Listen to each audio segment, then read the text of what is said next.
Imagine for a moment that somewhere in the middle of Texas there was a large foreign military base, say Chinese or Russian.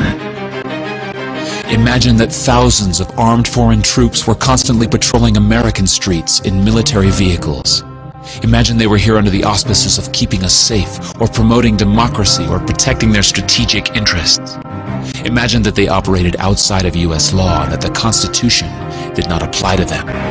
Imagine that every now and then they made mistakes or acted on bad information and accidentally killed or terrorized innocent Americans, including women and children, most of the time with little or no repercussions or consequences.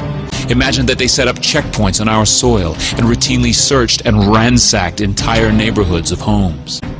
Imagine if Americans were fearful of these foreign troops and overwhelmingly thought America would be better off without their presence.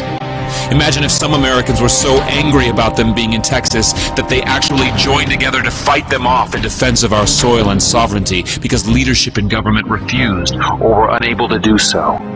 Imagine that those Americans were labeled terrorists or insurgents for their defensive actions and routinely killed or captured or tortured by the foreign troops on our land. Imagine that the occupiers' attitude was that if they just killed enough Americans, the resistance would stop, but instead, for every American killed, 10 more would take up arms against them, resulting in perpetual bloodshed.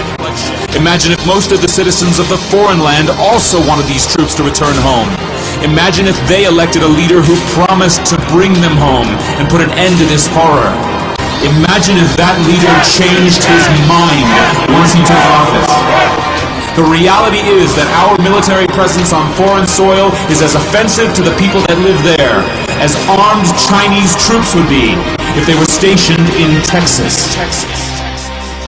Shutting down military bases and ceasing to deal with other nations with threats and violence is not isolationism. It is the opposite. Opening ourselves up to friendship, honest trade, and diplomacy is the foreign policy of peace and prosperity.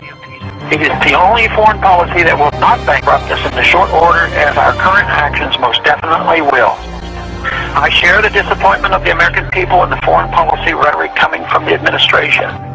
The sad thing is, our foreign policy will change eventually, as Rome's did, when all budgetary and monetary tricks to fund it are exhausted.